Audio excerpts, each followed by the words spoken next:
Dad, what do you mean I'm no longer your daughter? I typed with shaking hands.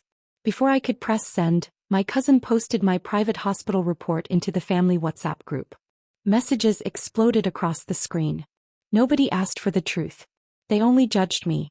They thought that report had destroyed my life forever. My name is Emily Carter and I'm 34 years old. I've worked as a registered nurse for nearly 12 years. Every day I help people through some of the hardest moments of their lives. I've held strangers' hands while they cried, comforted frightened children before surgery, and stayed calm when emergencies filled the hospital halls with rushing footsteps and ringing alarms. The smell of antiseptic and fresh coffee has become more familiar to me than the scent of my own childhood home. But while patients thanked me for my kindness, my own family rarely respected me. My father owned a small construction company. He wanted every child to work beside him. My older brother happily joined the business and was constantly praised. I chose nursing because I wanted a career where I could truly make a difference. My father called it a waste of talent. You're taking care of strangers while ignoring your own family, he often said. No matter how many long shifts I worked or how many birthdays I missed because of the hospital, it was never enough for them. They measured success by money and control. I measured it by lives touched and people helped. I wasn't rich or glamorous. I didn't drive a luxury car or own a huge house. I rented a simple apartment close to the hospital and worked overtime whenever I could. My dream wasn't to impress anyone. I simply wanted peace. I wanted one place where I didn't have to defend every decision I made. Still, I carried hope that one day my family would finally see me for who I really was. What they never realized was that I had something they didn't expect.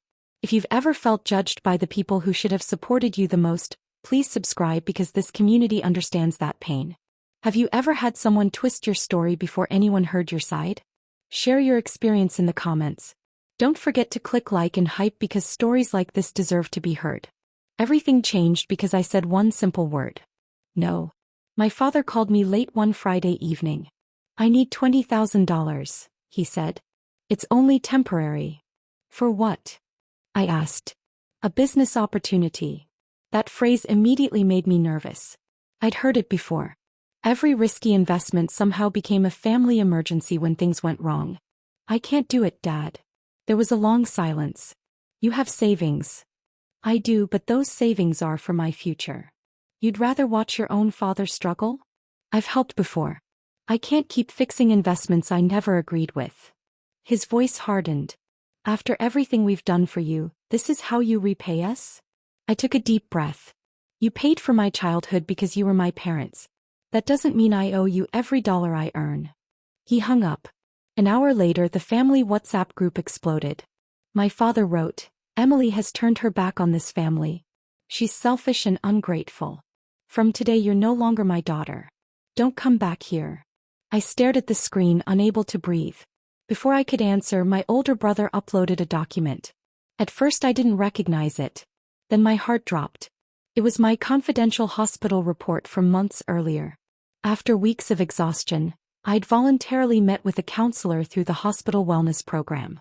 The report simply documented stress and burnout. Nothing more. My brother wrote, now everyone knows why she acts this way. Messages flooded in. So she's unstable? I always knew something wasn't right. Can someone like her even care for patients? My fingers trembled over the keyboard.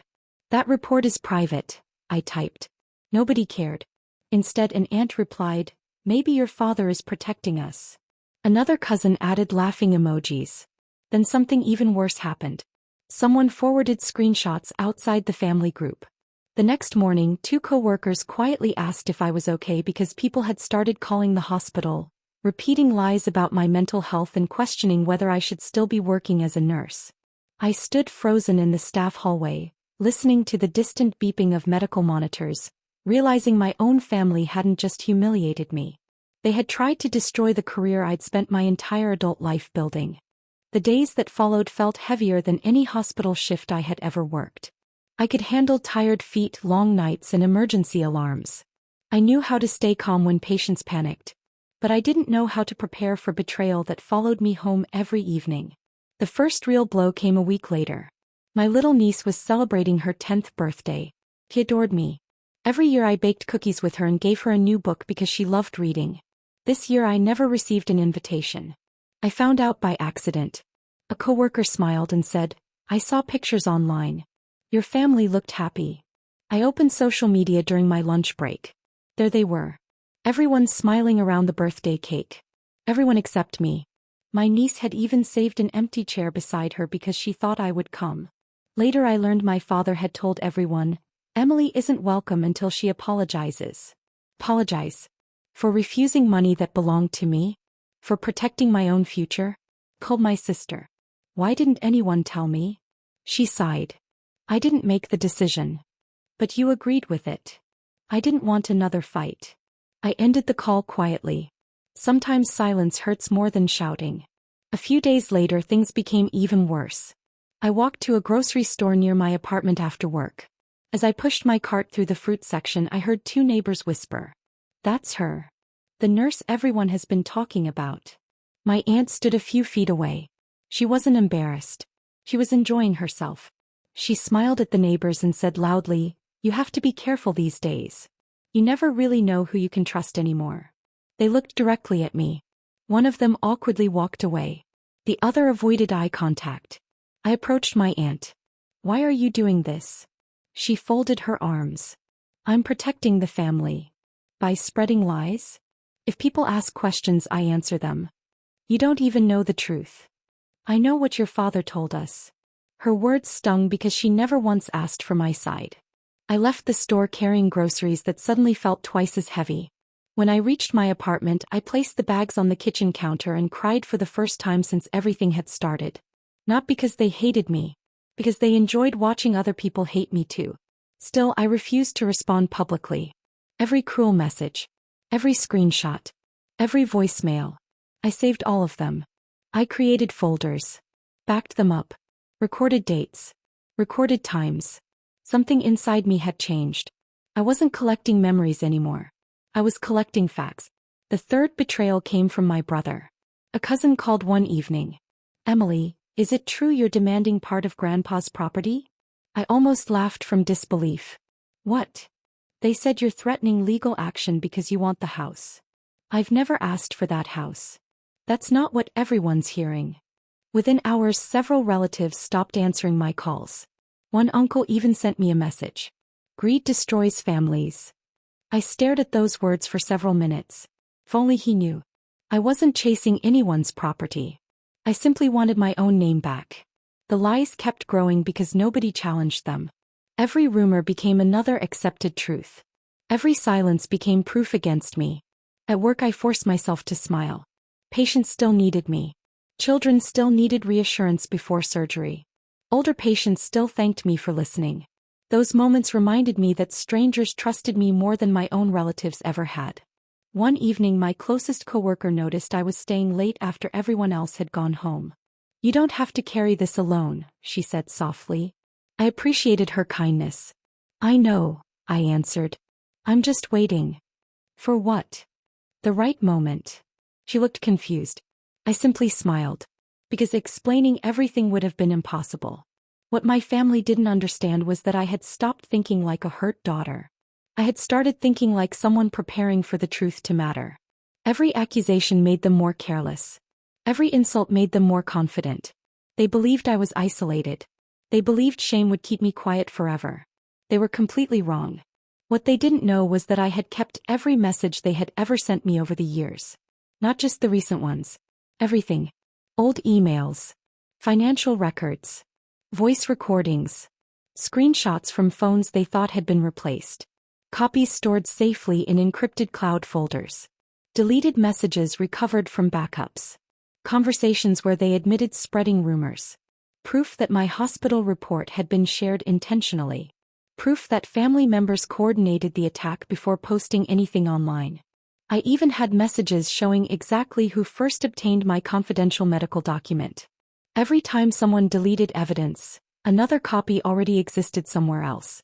They assumed technology erased mistakes. They forgot that technology also remembers. I often repeated one sentence inside my mind. What they didn't know was that every message they deleted still existed somewhere. That thought gave me strength during sleepless nights. I never posted angry replies.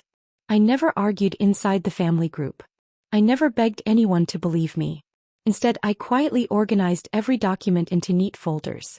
Dates, names, phone numbers, conversations. Nothing was missing. The more arrogant they became, the more evidence they unknowingly handed me. They mistook patience for weakness. They mistook silence for surrender. I let them believe both. Because sometimes the strongest move isn't speaking first.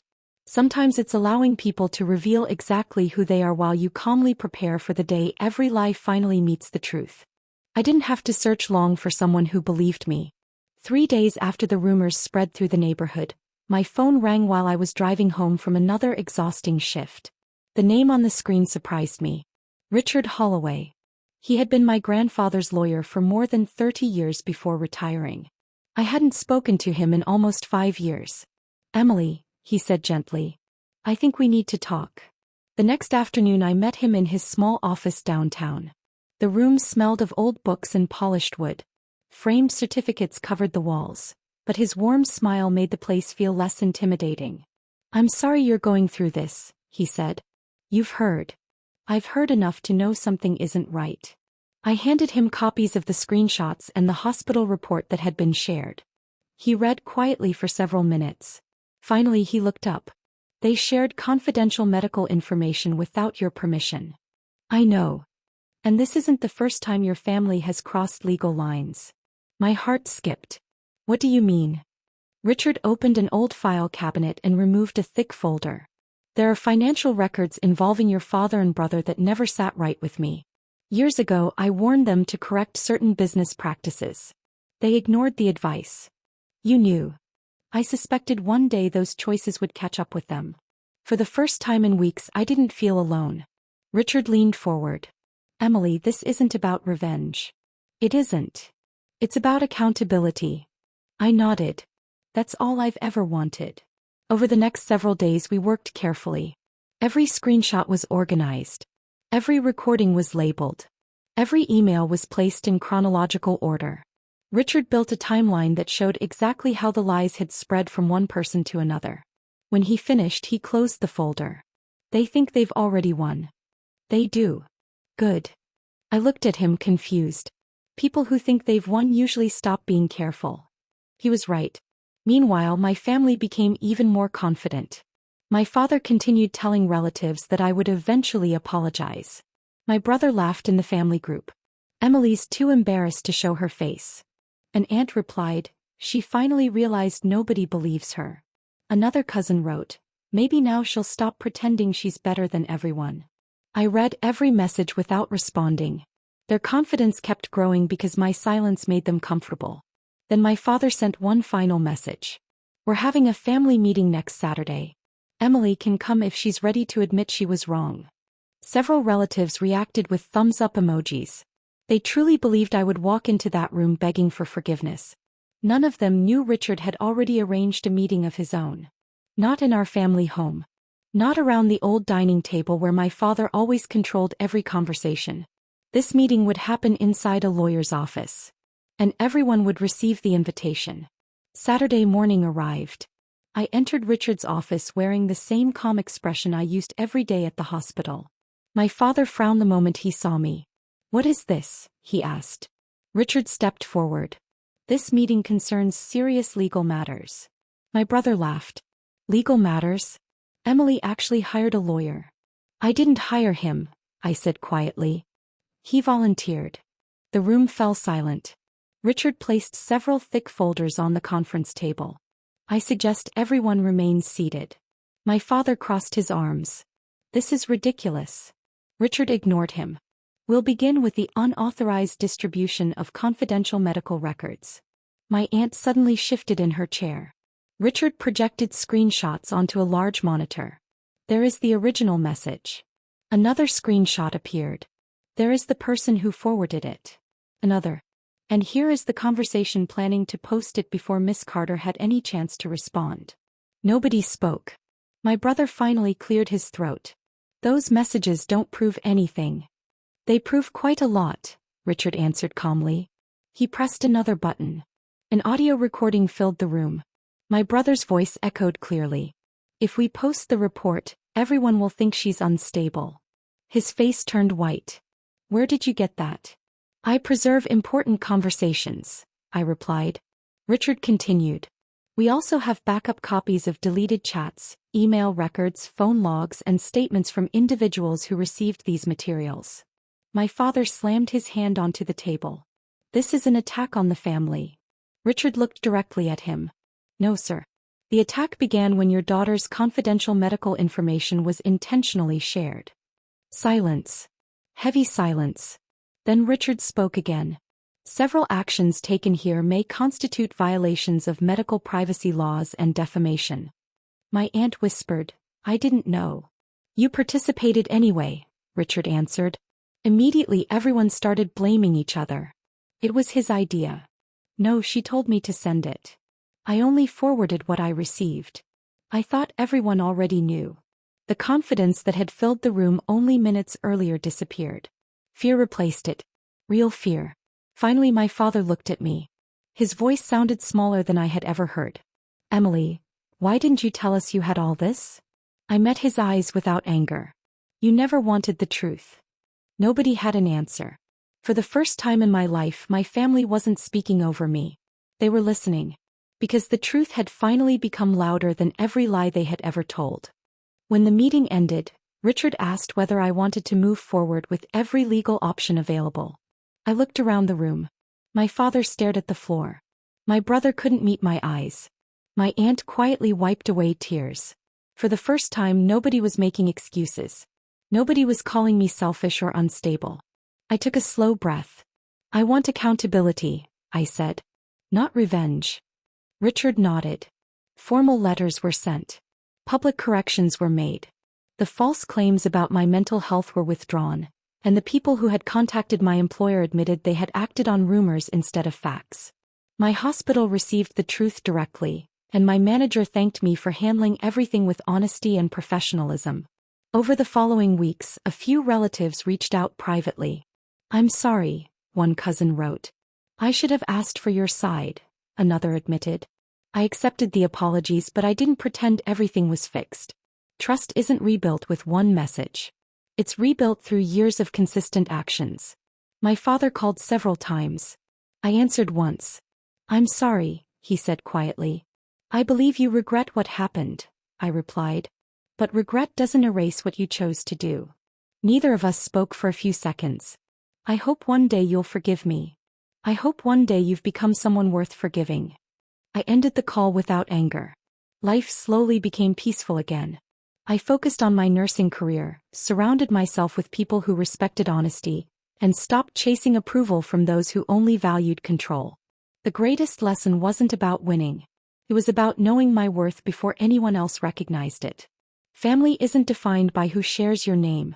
It's defined by who protects your dignity when you aren't in the room. If someone you trusted ever exposed your private life or humiliated you in front of others, I want you to remember something. Protecting your dignity is never something you should apologize for. Share your story in the comments because someone else may find strength through your experience. Subscribe if you believe respect matters more than blood. Click hype to help this story reach others who need it. Standing up for yourself is never easy, especially when the people hurting you are family. If you've lived through something similar, subscribe and become part of this community. Let me know this story helped by clicking hype. And tell me where you're watching from in the comments. I love seeing how far these stories travel.